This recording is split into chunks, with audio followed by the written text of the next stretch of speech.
Take it away, Stan. Man, completely locked and loaded. Couldn't be happier to be here.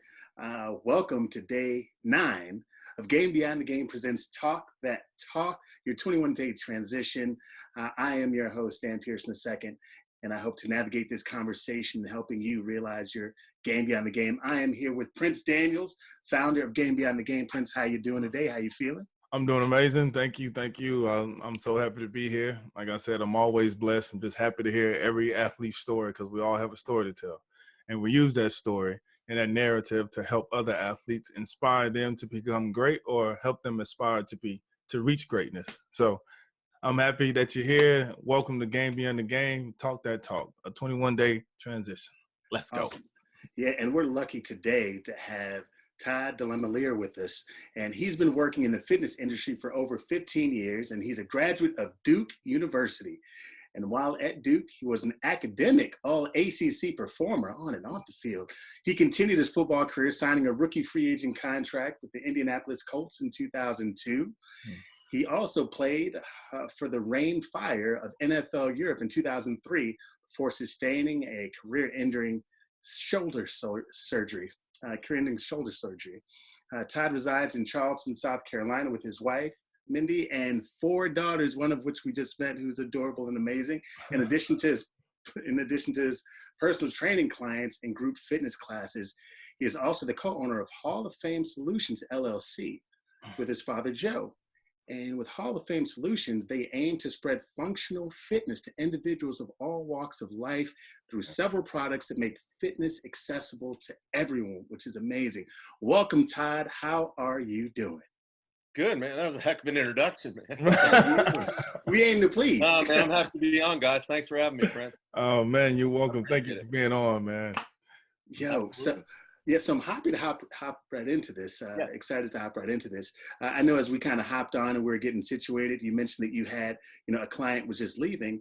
So so what created the love for health and fitness? I know we're going to jump on a few things, but I thought that'd be a great place to start. Yeah, I mean, it was just something that I would always see it like there weren't a whole lot of guys at Duke that like continued on at my, a lot of guys just finish and they go into their job for the rest of their life. And I remember coming back, like the first time we come back to like a game, and you see one guy who used to be 280 that just withered away to nothing. And then you see another guy who was 200 pounds, and you're like, man, you're like 230 now, man. You need to figure this out a little bit. And I always love working out, so I was kind of like, man, I'm not going to be that guy. When I'm done with football, fitness is important to me, and I like doing it. So it's kind of one of those things. When football was over for me, I got in the fire department, and I noticed there's a big, you see guys that you're putting your body in a really stressful situation, running into a fire. A lot of them are overweight. A lot of them are not. Fitness is not. They're stress eaters. They're a stressful job. And I kind of was like, man, I'm going to take care of myself. That if I'm ever called and have to go to a fire, I never want to be the guy that runs out of gas physically. So it was like being a guy in the fourth quarter you couldn't count on. I don't want to be that guy. So I always just kept it up for myself. And then when I got out of the fire department, it was something I just continued. And my dad's always been big into fitness. So we started our company, and we do a lot with resistance bands. And it's just kind of one of those things that just has been a lifelong passion of mine. And it kind of just naturally led into people coming up to me at the gym or whatever, being like, hey, will you train me? I'm like, yeah, after a while, sure, I can do that. And the lady I had today is I've been training her son since he was like 7, 8 years old. And she would work out, drop him off to work out. And then one day she's like, can you train me too? I'm like, yeah, shoot, come on. More the merrier. And, shoot, I'm in my 40s now that I'm like, I still think of myself as being a kid. I'm not. No, you wear it well, man. You wear it well. I got my hat on. I take my hat off. I don't wear it too well. No, people don't have to know the truth. They don't have to know the truth. Come on. This is Magic TV. They keep that part from. The kids. Okay.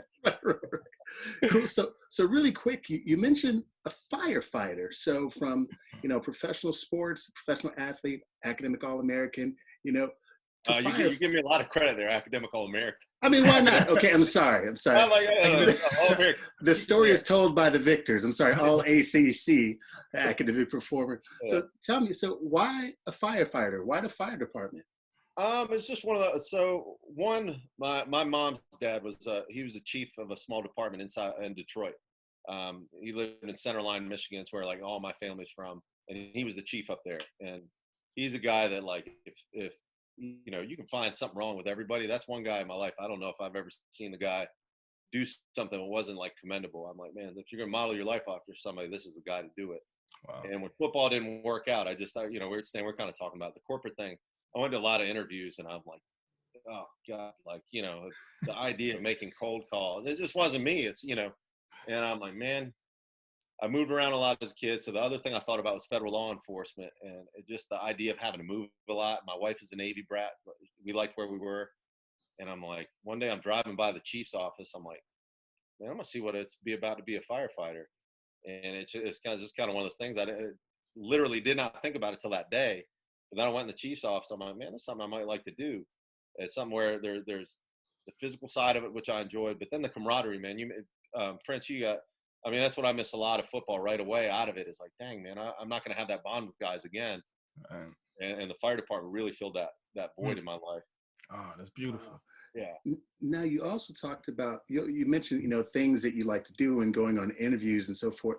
What are some of the things you found yourself doing in your journey of, you know, creating the fitness journey and then the company with your dad? What are some jobs that you did, you know, in your game beyond the game? So, well, and this, I'll go back to my dad. And this is one thing, and this is like advice I'd say to guys that, a lot of guys, man, Prince, I don't know, I'm assuming you had an injury because is that how your career ended? That's exactly how it ended.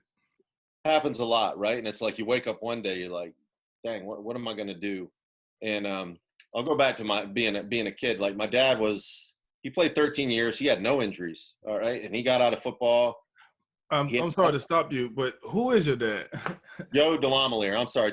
He's in the NFL Hall of Fame. He blocked for OJ in the 70s and then was with the Cleveland Browns when they were cardiac kids in the 80s. Nice. And but I mean, if I ever, you know, there are times I'm like, man, I wonder if I didn't give his speech. You know, it used to be somebody gave a speech at the Hall of Fame, and he had a writer from Buffalo gave his speech for him. But when I think about it, I'm like, man, I wonder what I would have said because me and my dad are real close.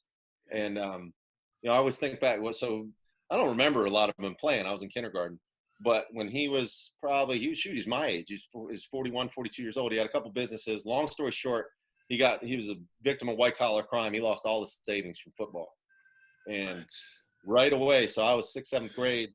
It was like, all right, this is when, like, you know, you hear all the cliches like, oh, you know, be tough, this, that, or well, this was real life. This was okay.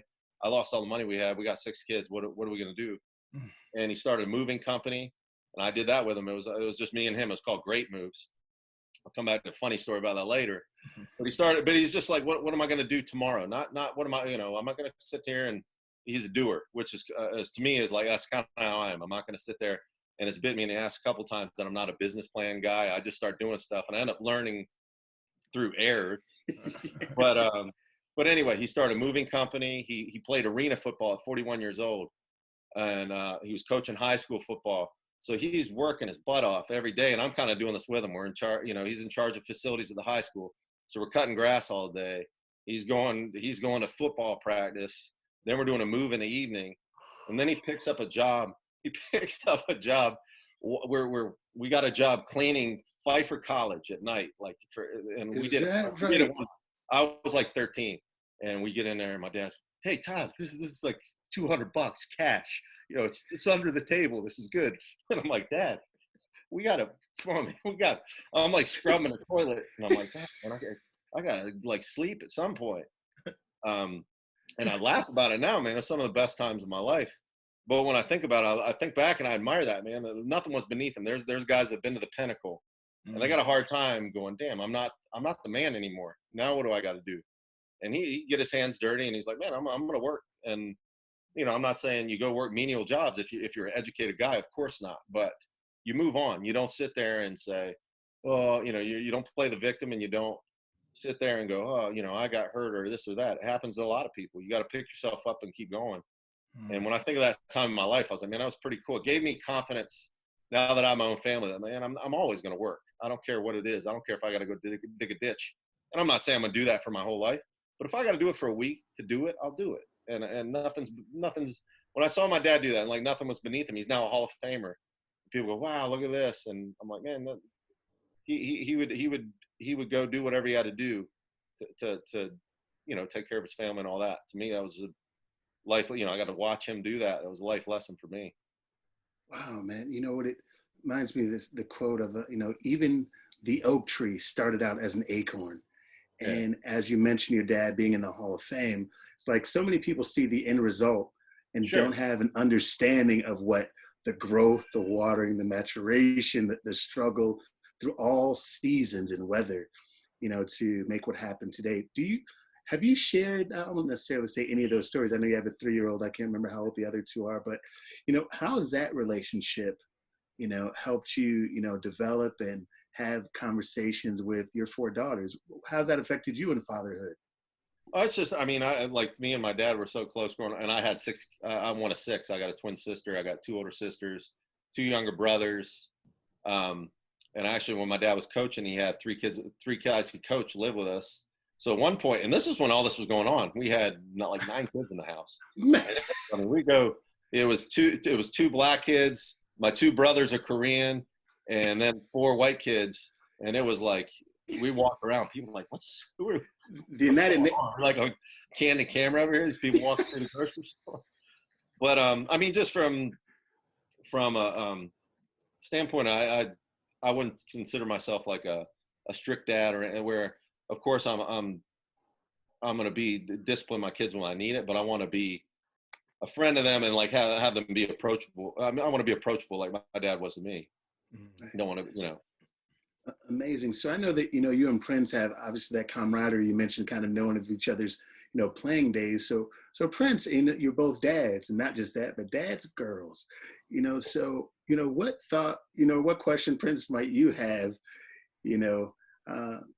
about, let's say fathering girls and your game beyond the game, or is it a different approach than it would be not having kids or having boys as opposed to girls? So we not only have being in the ACC together, but ACC all academic, and we both wore 45. So so it's a beautiful thing. We got a lot in common. But for me, that question would be so you have 4 girls. So at what point in time did you feel like, woo, it's time for me to anchor down and be the dad that I need to be? Like, what was going on in your mind? Like, did you say, oh man, financially, where am I? Or did you attack it head on by saying, this is who I am. This is my life. I'm going to embrace it. I'm going to be the champion that they want me to be, and I'm going to show up every day. Was that you? Or, Yeah, well, it was, dads in the fire department are usually pretty involved because the schedule is usually 24/48. So I was still in the fire department when I had my first 2 kids. So it was, you're on for 24, you're off for 48. So usually, like, you couldn't make it work if you pay childcare. Like, usually most guys go for 24 and then you come watch your kids for 2 days. So it's you're wearing a lot of hats. So it was like one of those things, like, but I wasn't like, a lot of dads don't get the opportunity. I think it's a great opportunity to spend time with your kids. There are days that it's tough. That. I mean, anybody that says, hey, it's great being with my kids all day, it's not great all the time. Everybody knows that. That's a lie. I mean, it's great and I love it. But right. It's just one of those things you kind of naturally fall into it. It's the choice made to be a fireman, and that came along with it. That the blessing and the curse, I'd say, honestly, of spending a ton of time with your kids. Nice. Super amazing. And you mentioned your wife earlier, and certainly in the introduction. So what is a woman? What is she like? Who mothered your 4 daughters, seems to be supportive along the way and pushing you. Like, how is she? Like, how great of a champion is she? What is you got her on the other line? Like, ask me. Blink twice if she's here. She's awesome. Like my wife played soccer actually, and she was an all SEC soccer player. Okay, nice. Hey, first off, stop it right now. You're a bunch of overachievers, and I won't have it. No, I'm just kidding. No. That's amazing. Yeah. So, but I mean, I always say, I lucked out because she. The first thing I noticed, like, and everybody, I dated other people in college, and I dated people that weren't athletes and people that were athletes. To be honest, man, I'm like, it struck me with my wife. I got lucky because I'm like, man, she gets what it's about to be on a team. It's not all about her, and it's not all about me. We're gonna figure it out. I mean, I was talking. It's funny. We drove out. Her parents live out at the beach now. We were driving out the other day, and I'm like, man, you know what? Every day when I was in the fire department, her mom would watch two of our girls. She would get off work, drive 45 minutes, pick them up, bathe them there, feed them there, drive them back, get home at like 8:30. And then I'd usually meet her in the, where I'm like, damn, man, you didn't complain very much, Mindy. She's like, well, what are you going to do? You do what you got to do. So I was like, I got left out, man. She's consummate, like gets the team concept. That's how we're able to have 4 kids, which is a lot for this day and age. Oh, man. Congratulations. That's amazing. So, we've talked about obviously you as a kid and obviously, your kids, and I'm sure you went through some difficult times, maybe as you reflect or, look back to being younger. Is there any advice, you would give to the younger version of you, maybe the teenage you, when you went through something, or even, the never being injured, then being injured, advice you'd give to that person? I mean, like 2 things I would say is one, be willing to, and it's hard to do as a kid, is to think out of the box a little bit. Like, cause and I think it's a natural thing for a kid to do. If you're a good bench presser, what do? And you suck at something else. What do? You usually go bench. Because it's what you're good at, right? That was me. Like I like to work out, but I think I neglected to do things. And I'm talking specifically from a sports standpoint. Advice I would give myself is be willing to think out of the box and be willing to fail sometimes. Like that's something I think when you're 15, you're 16 years old, your ego is so fragile. You're not going to put yourself in a position to get beat, and it's like you almost ride that all the way up to, because you get into the NFL as a rookie free agent, and in your mind, I'm like, I've never been cut from anything in my life, and but then you're still afraid of that failure. I went into camp. To my younger self, I would say, you know what, man, go into camp and you go up to whatever, go try and cover Edger and James one-on-one. Go do that, because big deal. You get beat, but don't be afraid to fail, because when you do that, you're tentative, and it's basically you're delaying the inevitable. If you're not willing to fail a little bit, you're not going to improve. So my advice would be, on all walks of life, but especially in football with kids, is like, hey man, you're going to get beat. And to me, if I were talking to high school coaches, I would say, teach these kids that, man. You don't want to put the fear in a kid, like, oh, hit that guy. You meant what you do? It's like, no, teach them a little bit. Say, hey man, everybody misses. I can find film of Ronnie Lott, you can find film of anybody. Guess what? They fail sometimes, and they get up and they play better. And that would be my advice to myself and the kids now. Don't be afraid to fail. Get out of the box a little bit. What you're not good at, man, that's the stuff you got to work on. Amazing. Refusing to fail is delaying the inevitable. That's heavy, Todd. Can you write that down? Actually, I will. Actually, I will quote you on it later. Hey, I got you. He's smooth with it, man. I got you. It sounds better, Stanley, when you said it. But now it's your words. You can have it. You can. No. No, man. Appreciate that word. I know we may be closing out soon. Prince, do you have any final thoughts or questions now that are coming in that you'd like to share with Todd, or about let's say this game beyond the game and how we pursue it? In life after pursuing sports, what's that one advice that you would give somebody if you were to pass tomorrow? What would be that advice that you would give to your girls if you had to sit all 4 of them down and you had to have that real moment, and you say to them, girls, Daddy probably won't be here tomorrow? What would come right after that? What would you say? I would say do it. It sounds really cliche. I'd say do what makes you happy, because it's, there are definitely times I look in the mirror and I go, dang man, I don't make very much money or whatever, but I'm like, that doesn't matter to me. That doesn't matter to me. It might matter to someone else, but it doesn't matter to me. So don't worry about what other people think. Do what makes you happy. Do what you're passionate about, because I've kind of come full circle back to football. I work with a guy named Scott Peters now with a company called Tip of the Spear. And it's Scott and this guy, Mike Pollock, who also played in the NFL. And they had much more distinguished careers than I did. But and Scott is now an offensive line coach with the Cleveland Browns. He's an assistant line coach. But this whole thing I was talking about, being okay with failure, stuff like that, it has to do with football, this company, Tip of the Spear. But the approach to it is all this, thinking out of the box, doing things like that. But I got back to football because it's always in the back of my mind and I'm passionate about it. I love football. I miss football. And the tip of the spear is a way to make the game safer and better. And I don't think it's an accident that I somehow ran into Scott. It's, you know, when you think things over and over, eventually something happens to bring that together. And I can't even remember how I met him, but now I'm involved with Tip of the Spear and I love it. I'm passionate about it. And it's if you're passionate about something, eventually it's going to come back to you. So for my kids, I got way off, Prince, but for my kids, I say, do what makes you happy. And you're going to kind of attract those kind of people into your life. You're going to find opportunity. I think it's hard to find opportunity doing something you hate, because you're not, you know what I mean? Like you're not looking for it. You're like, oh God, let me get through the day.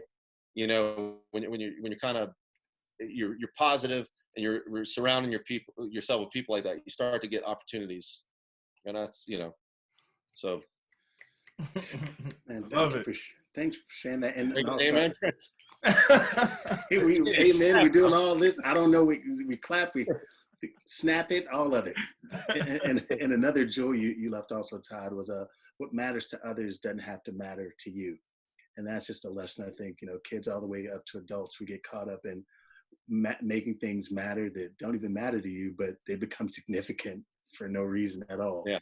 So yeah, thank you for sharing that. Any final thoughts from you, Todd, or any way that we can find more about your fitness business or the Hall of Fame business, a way that people can learn more about you? Absolutely. You can, if you're a high school player, high school coach, you can go to tipofthespearfootball.com or TOSFB.com. And it's just, I barely brushed on it, but it's just a way to teach full Prince. We never learned this. I didn't learn it. So when I first was exposed to it, I was like, wow, like we were never learned. We were never taught how to, basically we really focus on pre-tackle contact. We've heard use your hands, use your hips, stuff like that, but we never were taught it in progression. That's what you do at Tip of the Spear. So if you're a player or a coach, check it out. And I'm telling you, it'll change the way you approach the game. Just looking through the videos and stuff we have on there. And then Hall of Fame Solutions our website is hof-solutions.com. And it's a real simple website, but we have bands available, resistance bands. I use them a lot to train. And there's a lot of videos on YouTube, stuff like that. So social media, you can find us. Awesome, man.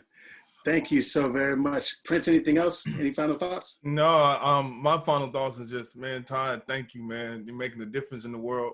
We need more people just like you, and keep being an inspiration, man, because I guarantee you, with your interview and your story, your narrative that you shared today, it's changing lives. Prince, I appreciate what you're doing too. Like I was telling my wife a little bit about this, and she was like, she said it too. She was an athlete her whole life. Like, you know, you play in the SEC in soccer. That's your whole life. You do it up to that point, and then guess what? All of a sudden, you're 22. That's gone. And you search. You go, what am I going to do? Who am I? What do I do? And I think a lot of it, you just get through it eventually. But you're not alone. Everybody goes through it, and right. It's guys like you that talk about it helps, man. You know, you're not alone in all this stuff. Oh, how you feel about it. Oh. Thanks, brother. Well, thanks. And I'm glad I got in touch with you. Yeah, man. Thanks to Chris Matthews. Shout outs to Chris Matthews. Yeah, right. Thanks, Chris. And by the way, Chris, honestly, he'll probably tell you, but he was probably the best high school football player I've ever seen. He was unbelievable. Wow. I told you that, right? No, he never told me. He was a great player, man. It's just you know, it's just things didn't work out for him to get to. But man, he was tough guy. Wow, that's awesome. Amazing. I know Chris hopped in the comments. Yo, that's my Facebook, Toddy T.